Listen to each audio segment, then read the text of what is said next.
smell that? It smells like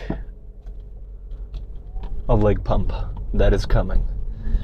And that is a smell that I very much like. So, today we are going to be customizing a cologne and naming it Leg Pump. It's going to be consisting of a bold, almost like sweaty, really like exhausted kind of smell. That's what we're going for. And one of my favorite words that I'm going to be using for today, we're going to be thrashing. We are going to be utterly annihilating and thrashing the two things that we walk on. So that is going to be a lot of fun. I just got back from visiting my parents, so this is kind of it's kind of a weird way to start off the week because it's Wednesday right now, and I'm usually starting off the week with Monday, which is my back day. But y'all already saw that was freaking nuts. We went ham on back. I was mainly going for that big mid back density, and we got it. I am freaking sore today, and it's almost like I worked from the base of my skull all the way down to my mid back, and that was what felt like I needed, because it's pretty easy for me to hit my lats on a back day, but to hit my mid back going all the way up, basically just the entire trap diamond from the mid back to the edge of the shoulders to the base of the skull, it's a little tougher for me to hit. You can hit it pretty well on a shoulder day when you're hitting those upper traps, but just getting that like lower trap area, right in between your shoulder blades, it's a little tricky. You gotta, one, have a lot of volume, and then two, you gotta have a lot of mind muscle connection, because it's easy, at least for me, to put a lot of the tension into my lats as opposed to my mid back where I'm supposed to be hitting it. So that's just kind of what my thoughts have been for the back day. But for today, for this good old-fashioned leg day, I have an inkling that we're going to be really going ham on hamstrings.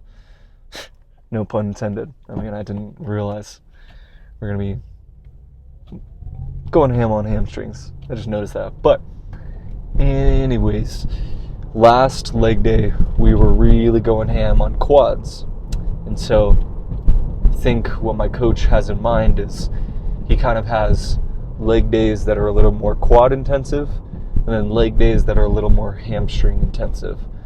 And I like that quite a bit, because if I'm going to do anything that is worth doing, I'm going to focus on that one thing to make sure that it gets all the love and attention that it needs.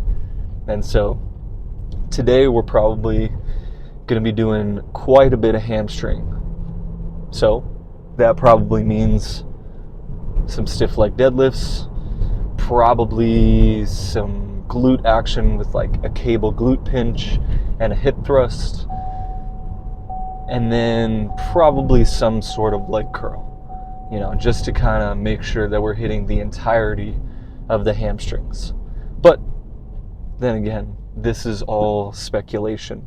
So I honestly have no clue if we're going to be hitting, a lot of hamstring. It could be another quad intensive day, because let's face it, whenever I hit my poses, I need to work on quads just a little bit more. And that's mainly due to the fact that they're just not as big and not as full as my hamstrings. I don't know what it was, but I've always seemed to have not extremely developed hamstrings, relatively speaking, in bodybuilding, but relatively speaking to my quads or my inner thighs, they're just a little more slightly developed. So that's just something I kind of noticed. But for this fun leg day, I'm going to be carrying quite a different attitude, mainly due to the research that I've been doing on TM practice, or Transcendental Meditation. Now, I've been practicing pretty regularly. I'm not going to lie. I haven't gotten, some of the TM evening practices in, but I've been pretty consistent with the morning practices. But I would say that the thing that I need to work on the most with the Transcendental Meditation practice is the way that I go about it.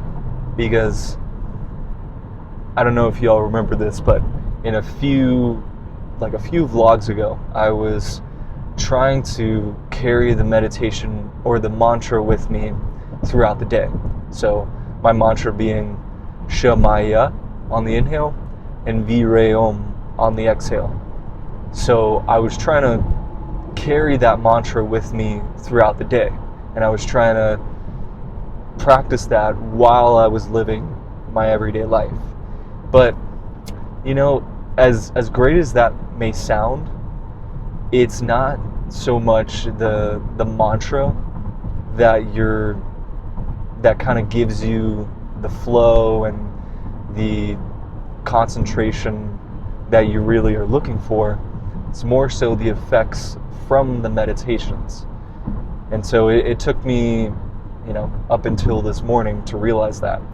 And the way that I'm starting to go about my transcendental meditations now is to try to do it without trying, if that makes any sense. So doing it in kind of this effortless way of just gently bringing my attention back to the mantra, it's helped me to cultivate this inner stillness by almost falling into inner stillness and not forcing it. Because if you try to force inner stillness, that's almost like throwing rocks in a pond and hoping the pond will be still. It's not going to work. You just can't. It's just one of those things, you can't really force it. So kind of having those chances of gently returning to the mantra and cultivating that effortless inner stillness, that is my main goal for meditation right now. But carrying that into this leg day, it's going to kind of contrast really well. At least that's what I'm predicting. Because I'll kind of have this inner stillness that I'm practicing by gently returning to the, present moment. But at the same time, I'm going to freaking bring it with leg day. And so I kind of reserve a lot of that energy that I could be spending on, overthinking or, anything in that arena where I'm just stressing myself out for no reason. So having that leftover energy from not being stressed out about a lot of stuff, I can put that into thrashing my freaking legs. So that is what we're here to do. I'll see y'all in there.